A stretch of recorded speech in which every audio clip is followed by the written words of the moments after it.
Bismillah. Semoga berkah, rahmat dan taufik dan kurnia Allah Subhanahu wa taala tercurah kepada antum sekeluarga dan kita semua. Amin. Amin. Ustadz, ana mau bertanya mengenai silsilah Rasulullah sallallahu alaihi wasallam yang sampai saat sekarang ini kabarnya ada zuriat dari beliau sallallahu alaihi wasallam. Syukron, jazakallahu khair, barakallahu fik. Wa fikum barakallahu jazakumullahu khairan. Masalah dzurriyyah, keturunan, itu dalam Islam adalah dari laki-laki, bukan dari perempuan. Dan Allah Subhanahu wa taala menakdirkan dengan hikmahnya bahwa anak-anak laki-laki Rasulullah SAW tidak memiliki keturunan, wafat sebelum memiliki anak.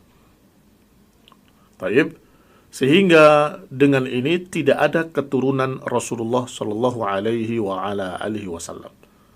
Hanya saja dari anak perempuan Rasulullah SAW yang bernama Fatimah yang menikah dengan Ali radhiyallahu taala anhuma, semoga Allah meridhai keduanya ahlul bait wa yutahhiruhum tathira, semoga Allah mensucikan sesuci-sucinya.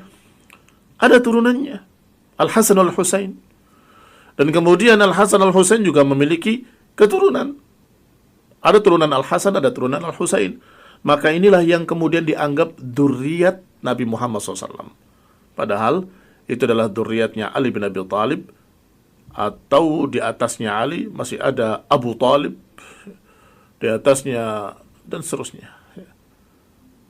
Artinya barakallahu fikum, kalau engkau menyatakan ini adalah kakeknya Hasan dan Husain, siapa kakeknya Hasan dan Husain? Abu Thalib, bukan Rasulullah SAW. Taib, Allahumma illa kalau kita anggap bahwa keturunan itu dari perempuan. Walhamdulillah, semua paham. Allah Subhanahu wa taala menakdirkan demikian bahwa Rasulullah SAW tidak memiliki anak laki-laki yang memiliki keturunan. Ada hikmah. Ya, ini diantara hikmahnya adalah tidak ada seorang pun yang mengaku bahwa saya turunan Rasulullah SAW. Ini tidak pantas kita mengatakan aku turunan Nabi.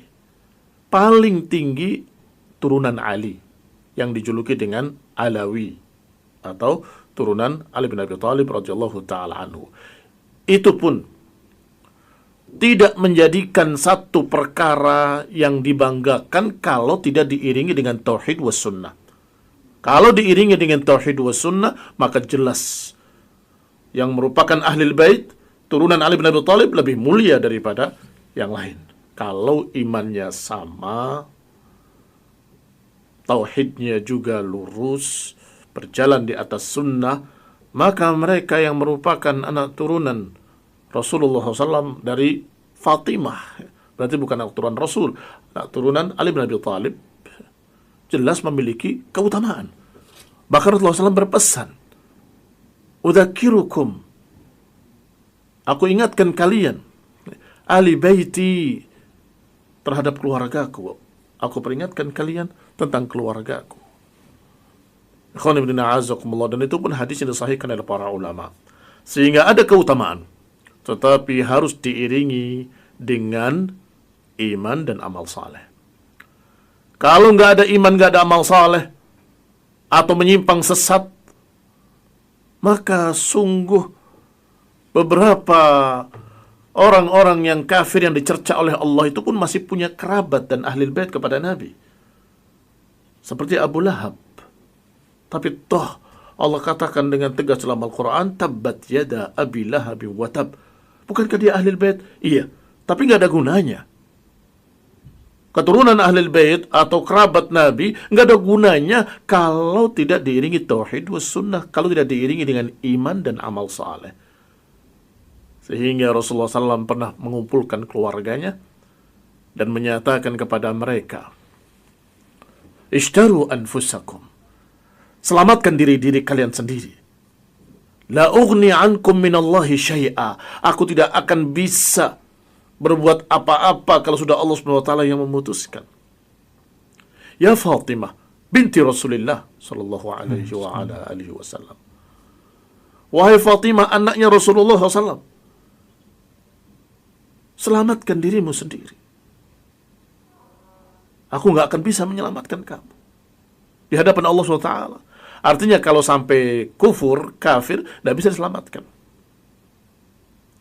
Sebagaimana Abu Lahab Dia katakan, ya Abbas, ammi Rasulullah, paman Rasulullah, selamatkan dirimu sendiri. Aku nggak bisa membela kamu di hadapan Allah kalau engkau tidak menyelamatkan dirimu sendiri. Artinya kalau orang itu menyimpang, sesat atau kafir, maka bagaimana mungkin Rasulullah SAW bisa memberikan syafaat? Rasulullah SAW memberikan syafaat kepada orang yang masih punya iman, yang masih lurus imannya, yang berjalan di atas jalan Rasul, di atas jalan sunnah, maka itulah yang akan dibela. Tentang dosa-dosanya mudah-mudahan akan bisa dibela oleh Rasulullah SAW dengan syafaatnya. Dan itu, barakallahu fikum, adalah untuk seluruh kaum muslimin. Rasulullah SAW akan memberikan syafaat pada orang-orang yang beriman dan beramal saleh, akan didoakan atau akan dibela oleh Nabi agar dimaafkan dosa-dosanya, agar dimaklumi dosa-dosanya. Abu Hurairah datang kepada Nabi dan bertanya, ya Rasulullah, man as'adan nas bi syafa'atika yaumil qiyamah? Ya Rasulullah, siapa yang paling berbahagia dari manusia mendapatkan syafaat darimu?